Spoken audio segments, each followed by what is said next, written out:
আচ্ছা, দিন পালন করতে গেলে কি আসলে কর্মবিমুখ হয়ে পড়া জরুরি? দিন মানার পাশাপাশি অবশ্যই আমাকে কিছু করতে হবে। 100% কিছু করতে হবে। জব শুরু করার পরে আমি ১ বছর যখন জব করি, তখন মনে হলো যে জবটা আসলে একটা গোলামি করা, দাসত্ব করা। এই কারণে আমি জবটা ছাড়ি। জব ছাড়ার পরে আসলে আমার মনে হলো যে ব্যবসা করা দরকার। এটা নিজের একটা আয়ত্তে সবকিছু থাকে। এই সময় আমি একটা বই পড়ছিলাম, একটা মাস্টারপিস বই। লেখা ছিল যে এইভাবে যে, "তুমি হাল ছেড়ো না। তোমার কাছে যেটা আছে এটা দিয়েই তুমি চালায়ে যাও।" ৳১৩০০ আমার কাছে ছিল। এটা দিয়ে আমি ৫০ পিস গোলাপ কিনি। ৫ বছর পর এটা লক্ষতে পরিণত হয়েছে আলহামদুলিল্লাহ। যখন আমরা দিনী সার্কেল থেকে কোনো একটা প্রোগ্রাম করতে চাই, এইটার ফান্ডিংটা কোনো জায়গা থেকে সাহায্য হিসেবে না নিয়ে যদি আমরা নিজেরা সামর্থ্যবান হয়ে সেটা ফান্ডিং করতে পারি। আসলে এখানে অবশ্যই আমাদের নিজেদের প্রোগ্রামগুলো নিজেদের সামর্থ্য অনুযায়ী করা। আমাদের এখানে যদি সব তরুণরা দিনের কাজের পাশাপাশি যদি বিজনেস বলেন আর চাকরি বলেন, সবাই যদি এই বিষয়গুলোর সাথে ইনক্লুড থাকে, তাহলে কিন্তু সবাই নিজের টাকা দিয়েই সবকিছু করতে পারবে। আসসালামু আলাইকুম নাইম ভাই। Welcome to our podcast inside the leaders mind with Zarin, where leaders drop the mask. আমাদের পডকাস্টে আমরা সাধারণত আলোচনা করি একটা মানুষের বিজনেস জার্নি অ্যান্ড বিজনেসে আসার পরে তার মধ্যে যে লিডারশিপ কোয়ালিটি গ্রো করে এবং সে যেভাবে নিজের টিমটা চালায়, সে লাইফে কী কী প্রবলেম ফেস করতেছে, তার ফুল যে সাকসেস জার্নিটা আমরা আমাদের পডকাস্টে কভার করার চেষ্টা করি। আপনার সম্পর্কে একটু ছোট করে সবাইকে বলতে চাই যে নাইম ভাই একজন উদ্যোক্তা। তিনি ব্যবসার পাশাপাশি একটি মাদ্রাসাতেও পড়ান। তার কাছ থেকে তার লাইফের ছোট্ট গল্পটা একটু শুনতে চাই। নাইম ভাই, আপনি কি করেন? প্রতিদিন কিভাবে কাটে এটা যদি একটু শেয়ার করতেন। আলহামদুলিল্লাহ, আল্লাহ সুবহানাহু ওয়া তাআলার রহমতে ২০২১ সালে আমার বিজনেসের জার্নিটা শুরু হয়। জব শুরু করার পরে আমি ১ বছর যখন জব করি, তখন মনে হলো যে জবটা আসলে একটা গোলামি করা, দাসত্ব করা। এই কারণে আমি জবটা ছাড়ি। জব ছাড়ার পরে আসলে আমার মনে হলো যে ব্যবসা করা দরকার। এটা নিজের একটা আয়ত্তে সবকিছু থাকে। এই সময় আমি একটা বই পড়ছিলাম, একটা মাস্টারপিস বই। লেখা ছিল যে এইভাবে যে, "তুমি হাল ছেড়ো না। তোমার কাছে যেটা আছে এটা দিয়েই তুমি চালায়ে যাও। একটা কিছু করো। তুমি যেটাকে বেস্ট মনে করো ওটাই করো।" তখন আমার এলাকার আশেপাশে দেখছিলাম যে নার্সারির বিজনেসটা খুব প্রফিটেবল আরকি। মনে হয় যে নার্সারি বিজনেসটা করা দরকার। তো এই সময় আমার কাছে কোনো টাকা ছিল না। ৳১৩০০ আমার কাছে ছিল। এটা দিয়ে আমি ৫০ পিস গোলাপ কিনি। আলহামদুলিল্লাহ এখন এটা ৫ বছর পর এটা আলহামদুলিল্লাহ লক্ষতে পরিণত হয়েছে আলহামদুলিল্লাহ। ছোট বাচ্চাদের পড়ানোর বিষয়ে আমার ছোটবেলা থেকেই একটা স্বপ্ন ছিল বাচ্চাদের নিয়ে কিছু করার। আগে বিভিন্ন কিন্ডারগার্টেনে চাকরি করছি। সেখানে আমি উপলব্ধি করছি যে ভিন্ন আঙ্গিকে যদি বাচ্চাদেরকে কিছু শিখানো যায়, সেখানে আমি নিজে আমি ভাবলাম যে যদি ইসলামিক কিন্ডারগার্টেন করা যায়, বিভিন্ন ইন্টারন্যাশনাল স্কুল দেখছি আলহামদুলিল্লাহ। তো সেখান থেকে আমার চাহিদা যে ছোট বাচ্চাদের পড়াবো। সকাল থেকে জোহর পর্যন্ত বাচ্চাদের সাথে আরকি সময়টা কাটাই। এখানে বাচ্চাদের সাথে আসলে এই সময়টা এত সুন্দর যায় যে একটা প্রশান্তিময়, যে এখানে কোনো ভনিতা নেই, কোনো অহংকার নেই। একসাথে হেসে খেলে পড়াশোনা করা। খুব ভালো একটা সময় কাটে। এই বাচ্চাগুলো যখন দেখেন যে কিন্ডারগার্টেনে পড়তো, হয়তো শার্ট প্যান্ট পরে যাইতো। এখানে তারা টুপি পরে, পাঞ্জাবি পরে আসছে। ভালো লাগতেছে। এলাকার মানুষ খুব আগ্রহী যে জেনারেল পড়ার পাশাপাশি দিনের বিষয়গুলো তারা আসলে চায় যে দিনের বিষয়গুলো যেন তাদের বাচ্চার ভিতরে থাকে। তারপরে যে বিষয়গুলো বিজনেসের বিষয়টা যখন শুরু করি, তখন আমি নিজেই সবকিছু করতাম। টঙের একটা ঘর থেকে আসলে বিজনেসের জার্নিটা, মানে ধরেন আমি একজন এমপ্লয়ি নিছি সাথে, ও আমার কাজ করবে। আমরা ওদের চায়ের দোকানে বসে গল্প করতেছিলাম। আমাদের বিজনেস মানে চায়ের দোকান বলা চলে যে আমাদের অফিস সেই সময়টা। ৫ বছর পরে আল্লাহ সুবহানাহু ওয়া তাআলা চেয়ারের ব্যবস্থা করছেন আলহামদুলিল্লাহ। মোটামুটি একটা শর্ট জার্নি শুনলাম। বিজনেস শুরু করেছেন যখন, এটার প্ল্যানটা কেমন ছিল? যে আসলে আপনি আপনার বিজনেস মডেলটা কেমন ছিল? ৳১৩০০ ছিল। ৳১৩০০ দিয়ে আপনি গোলাপের চারা কিনেছিলেন। তারপর আপনি এগুলো বিক্রি করলেন কিভাবে? আর এখন পর্যন্ত আপনি বিজনেস মডেলটা কেমন রাখছেন? আপনি কিভাবে বিক্রি করতেছেন? কিভাবে আপনি গোলাপ উৎপাদন করতেছেন? নাকি আপনি শুধু অন্যদের থেকে কিনে নিয়ে আসেন, তারপর আপনি মিডলম্যান হিসেবে থাকেন এবং সেল করেন? মানে আপনার বিজনেস মডেলটা কি? ৳১৩০০ প্রথমে দিয়ে যখন আমি কিনলেন? ৳১৩০০ দিয়ে কিনলাম, তারপরে আমি গোলাপগুলো সেল করে দিলাম। আলহামদুলিল্লাহ তখন ৳১৭০০ দিয়ে আমি গোলাপগুলো সেল করছিলাম।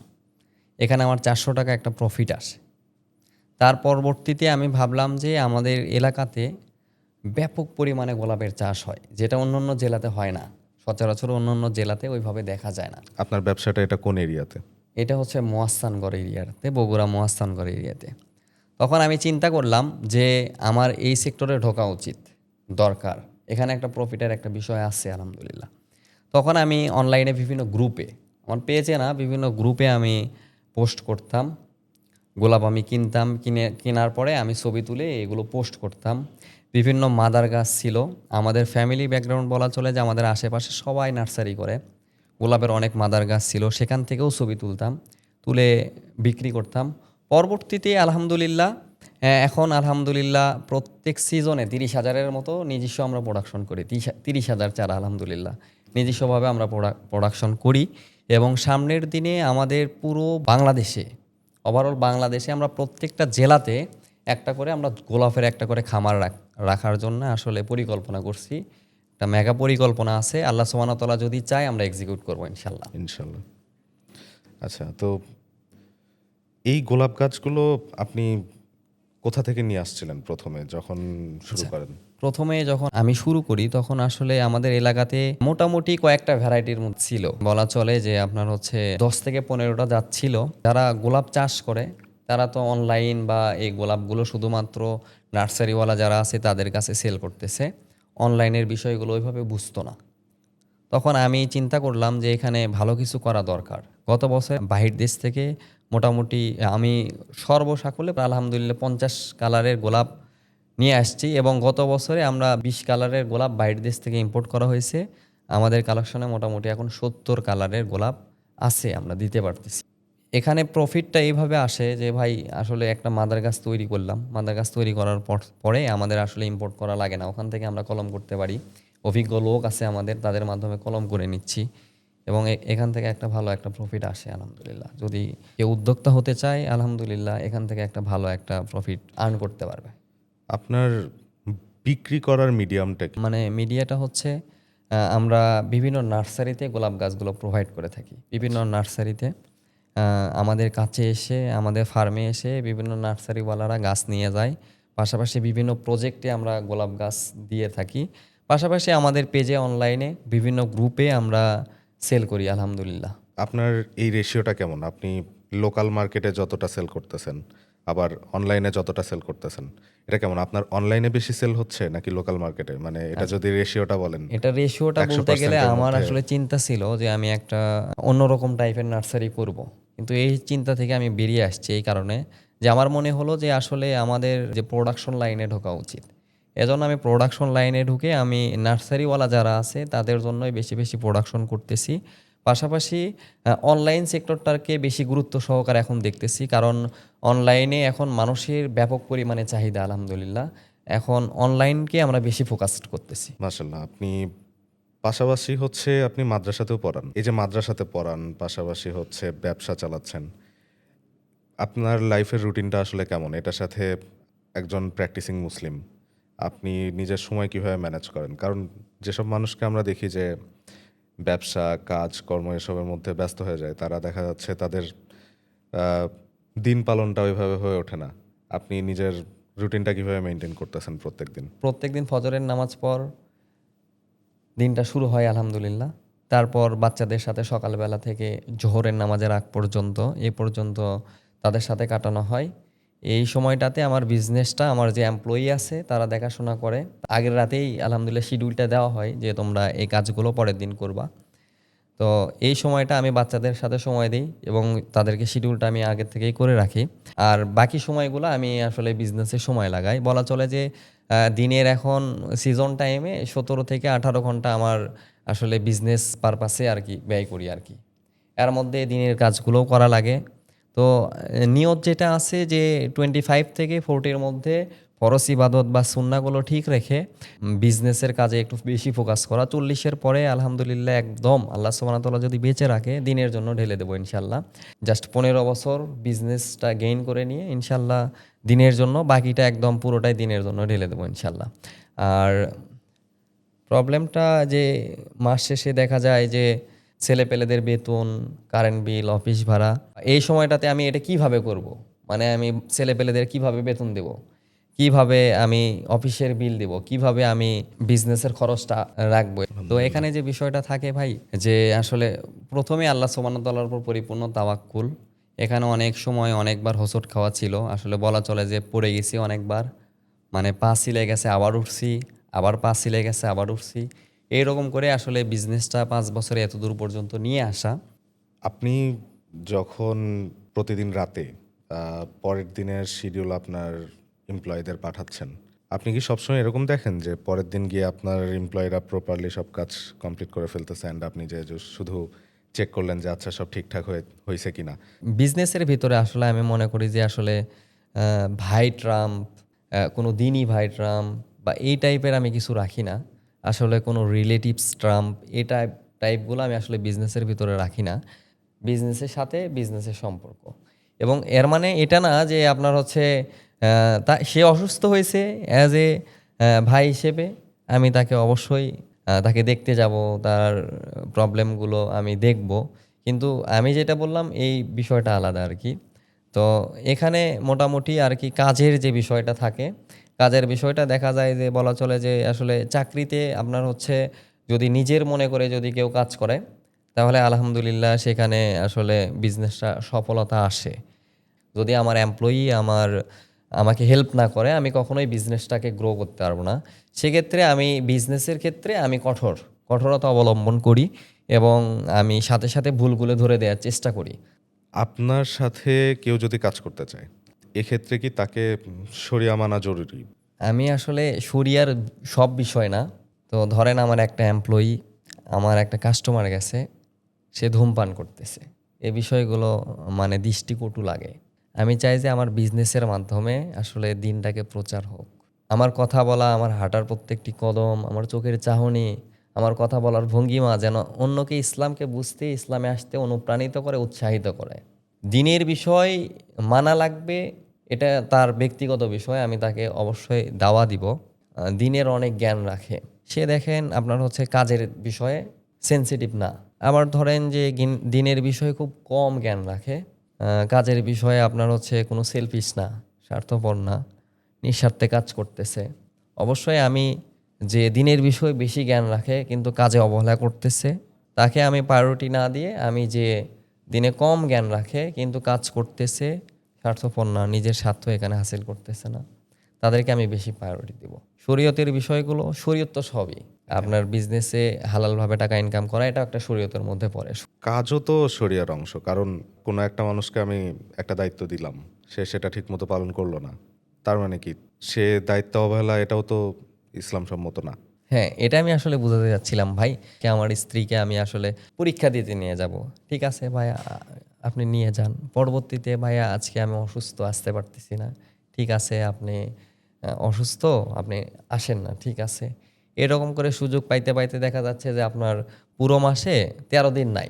পরবর্তীতে আমি যখন একদিন মানে কড়া ভাষায় কথা বললাম, তখন এই যে হুজুরের দোষ, যে আসলে হুজুর ভালো না। হুজুর মানে এটা হওয়া লাগবে যে আসলে কিছুই সব বলবে না, বিষয়ে ছাড় দেওয়া লাগবে আর কিছুই কি। বলবে না। কিছুই বোঝে না, হুজুর মানে এরকম হওয়া লাগবে। এভাবে হুজুরদেরকে দেখা হয় আর কি। ইভেন আমি যখন আপনার ছোট বাচ্চাদের পড়াতাম, যখন নার্সারি বিজনেস করতাম না, তখন আমি সারাদিনে 8টা টিউশনি করাতাম। তো মাঝখানে একটা মসজিদ ছিল, আমি প্রত্যেকদিন ওই মসজিদেই নামাজ পড়ি। তো মুসল্লিরা দেখে যে এই ছেলে 4 ওয়াক্ত নামাজই এই মসজিদে দেখি, আমাকে বলতো যে তুমি কি আসলে কিছু করো না, তুমি এই যে সারাদিন ঘুরে বেড়াও, তোমার কি কোনো কাজ নাই? মানে এই চোখে আসলে হুজুরকে দেখা হয়। আমার একটা নতুন একটা প্রজেক্ট হচ্ছে নার্সারির, এটাও আমাদের হচ্ছে রোজ ফার্ম হচ্ছে। তো ওখানে একটা ঘর করা লাগবে। তো একটা রাজমিস্ত্রির সাথে আলহামদুলিল্লাহ দেখা, ওনাকে বললাম আমার একটা নার্সারির ঘর করা লাগবে, আসলে যদি আপনি বাজেটটা দেন যে ঘরের আসলে কত টাকা বাজেট। তো উনি বলল যে তুমি যদি সাথে থাকো তাহলে বেশি টাকা লাগবে না। আমি বললাম যে এখন তো সিজন টাইম চলতেছে, আমার অনেক কাজ আর কি, পাশাপাশি বিভিন্ন জায়গায় আমার যাওয়া লাগে। তো বলতেছে যে তাহলে তোমাকে তো আমি সারাদিন ওই সমেল বন্দর গোকুলেই ঘোরাফেরা করতে দেখি আর কি, যদি আমার সাথে তুমি কাজ করো আলহামদুলিল্লাহ তোমাকে 200 টাকা করে দিব, তুমি আমার সাথে কাজ করতে পারো। তো আসলে উনি আমার যে বিজনেস এই সম্পর্কে ওনার ধারণা নাই, জানেই না। জানে না আমার এমপ্লয়ি কাজ করতেছে, আমি যে একটা মাদ্রাসায় পড়াই উনি জানেন না, আমি হুজুর, আমি হচ্ছে আমার ওই যে সমেল বন্দর এরিয়া, ওখানে আমার মোটামুটি আর কি 3টা প্রজেক্ট হচ্ছে আলহামদুলিল্লাহ, পাশাপাশি ওখানে মাদ্রাসাতে আমি শিক্ষকতা করি, এবং ওখানে আমার নার্সারির হেড অফিস। তো আমি তো ওখানেই ঘুরবো, এটা হয়তো বা ওনার কাছে 10 দিন 15 দিন চোখে পড়ছে। তো উনি আসলে এইভাবে ট্রিট করতেছে। এখানে আসলে আমার বলার কিছু থাকে না, কারণ হুজুরদেরকে এইভাবে ট্রিট করা হয় সমাজে। দ্বিতীয় যে প্রশ্নটা সেটা হচ্ছে, আমি অনেক সময় দেখে থাকি, মানে এটা আসলে আমি ওই লোকের দোষ দিতে যাচ্ছি না যে আসলে আপনাকে দেখছে বাইরে ঘোরাঘুরি অবশ্যই, করতে, এবং সে আপনাকে এভাবে জাজ করছে যে তুমি তো কিছু করো না। আমি ওনার কেন দোষ দিতে যাচ্ছি না। আমি অনেকগুলো কমিউনিটির সাথে যুক্ত ছিলাম অনেক দিন ধরে। কেউ হয়তো দিনই কাজ করতে যাচ্ছে, কেউ স্বেচ্ছাসেবামূলক কোনো সংগঠন চালাচ্ছে। সবগুলো কমিউনিটির মধ্যে আমি একটা জিনিস দেখছি যে যারা নতুন নতুন দিনে ফেরা লোকজন বা নতুন নতুন দিনে ফেরা ছেলেপেলে, এদের মধ্যে আমি দেখছি কাজের ব্যাপারে একটা অনীহা। অ্যান্ড আমার কাছে একটা জিনিস মনে হয়েছে, এরা নিজেদের কর্মবিমুখতা ঢাকতে চায় হচ্ছে দিনই লেবাস দিয়ে। আমি এদেরকে সবসময় দেখবো যে আমি যদি এদেরকে কোনো একটা প্রোগ্রাম করার জন্য ডাকি, ভাই একটা হচ্ছে হালাকা করব আসেন, চলে আসবে। ভাই অমুক জায়গায় ইফতারি দিব, আসেন, চলে আসবে। গরিবদের খাবার দিব, আসেন, চলে আসবে। কিন্তু আমি যদি ওই সেম মানুষটাকেই ডাকি, ভাই একটা কাজ আছে, আপনাকে প্রতিটা কাজের জন্য এত টাকা দিব, সে আসতে চায় না। যখন আমি একটা প্রোগ্রাম করতেছি, হালাকা বলেন বা কোনো একটা স্বেচ্ছাসেবামূলক, এই ক্ষেত্রে যখন আমি ফান্ডিংয়ের কথাও তাদেরকে বলবো, দেখা যাবে যে তাদের নিজেদের কাছে ফান্ড করার মতো সামর্থ্য নাই। সে সামর্থ্যবান হতেও চায় না। তার কাছে একটাই অপশন থাকে, সে অন্যদের থেকে সাহায্য তুলতে চায়। এই যে দিনই মানুষজনদের মধ্যে কর্মবিমুখতা, আপনার এটা নিয়ে আসলে কি মনে হয় যে আচ্ছা, দিন পালন করতে গেলে কি আসলে কর্মবিমুখ হয়ে পড়া জরুরি, নাকি দিন পালনের মধ্যেই কর্ম করে খাওয়াটা ইনক্লুডেড? মানে একটা মানুষ কর্মবিমুখ, সে যদি বলে যে আল্লাহ রিজিক দিচ্ছে, আমি এই জন্য কর্মবিমুখ, হ্যাঁ, আল্লাহ তো দিয়েই দিবে, বা দিনের দিকে সময় দিচ্ছি, কর্ম কর্ম করে খাওয়া, দুনিয়াদারি করা। তো এক্ষেত্রে আপনার কি মনে হয় যে এটা আপনি কিভাবে দেখেন? দিন মানার পাশাপাশি অবশ্যই আমাকে কিছু করতে হবে। কিছু করতে হবে, 100% কিছু করতে হবে। যারা নতুন দিনে ফিরছে, তাদের মধ্যে একটা আবেগ কাজ করে। তাদেরকে উচিত যে বিজনেসের সাথে বা কিছুর সাথে জড়িত থাকা। বিজনেস হোক বা সেটা চাকরি হোক। কিন্তু আমার মনে হয় যে বিজনেসের সাথে লেগে থাকা বা উদ্যোক্তা হওয়া এটা জরুরি মনে করি। তাদের যে কর্মবিমুখতা, এটা নিয়ে আপনি কি বলতে চান যে না, তারা দিনের পিছনে সময় দিলে আল্লাহ তাদের রিজিক পাঠাই দিবে? অবশ্যই রিজিকের জন্য তালাশ করতে হবে এবং এই বিষয়টাকে আসলে গুরুত্ব সহকারে দেখা লাগবে। যখন আমরা দিনী সার্কেল থেকে কোনো একটা হচ্ছে প্রোগ্রাম করতে চাই, হালাকা করতে চাই, এইটার ফান্ডিংটা কোনো জায়গা থেকে সাহায্য হিসেবে না নিয়ে যদি আমরা নিজেরা সামর্থ্যবান হয়ে সেটা ফান্ডিং করতে পারি, কোনটা আসলে এই সংগঠনটার সম্মান বাড়ায় বা হচ্ছে এই কাজটাকে আরও বেশি সলিড করে, যে নিজে ফান্ড করা, নাকি আচ্ছা ঠিক আছে আমরা জাস্ট একটা করে প্রোগ্রাম নামাচ্ছি, অন্য জায়গা থেকে সাহায্য নিচ্ছি? আসলে এখানে অবশ্যই আমাদের নিজেদের প্রোগ্রামগুলো নিজেদের মানে সামর্থ্য অনুযায়ী করা। আমাদের এখানে যদি সব তরুণরা যদি আপনার হচ্ছে সবগুলো দিনের কাজের পাশাপাশি যদি বিজনেস বলেন আর চাকরি বলেন এই বিষয়গুলোর সাথে ইনক্লুড থাকে তাহলে কিন্তু সবাই কিন্তু নিজের টাকা দিয়েই কিন্তু সব কিছু করতে পারবে। ধন্যবাদ নাইম ভাই। আমরা মোটামুটি আমাদের পডকাস্টের একদম শেষে চলে আসছি। আপনি যদি একটু যুব সমাজের উদ্দেশ্যে কিছু বলতে চান, যে বিজনেস করতেছেন তারা ক্যারিয়ার হিসেবে আপনার বিজনেস চুজ করতে পারবে কিনা? ক্যারিয়ার হিসেবে আসলে বিজনেসটাকে চুজ করা যেতে পারে, তবে কেউ যদি মনে করে রাতারাতি বড় হব, আজকে আমি বিজনেসটাকে দাঁড় করালাম, পরের দিন আমি বুস্ট করলাম, বুস্ট করার পরে অফিস করলাম, চেয়ার টেবিল হ্যান ত্যান অনেক কিছু করলাম, পরবর্তীতে দেখা যাচ্ছে 45 দিন 50 দিন 2 মাস 3 মাস পরে বিজনেস নাই, বিজনেস শেষ। বিজনেসটাকে আসলে বোঝার বিষয়, বিজনেসটাকে একদম নারী নক্ষত্র বুঝে বিজনেসটা করা দরকার। তো সেক্ষেত্রে আমার মনে হয় যে যারা এই বিজনেসের সাথে জড়িত তাদের সাথে বিজনেস করতে গেলে তাদের সাথে বসে কথা বলা, বিজনেস শেখা, শ্রম দেয়া, তাহলে ইনশাল্লাহ বিজনেস শেখার পরে বিজনেস করাটাকে আসলে ভালো মনে করি। অসংখ্য ধন্যবাদ ভাই আমাদেরকে সময় দেওয়ার জন্য।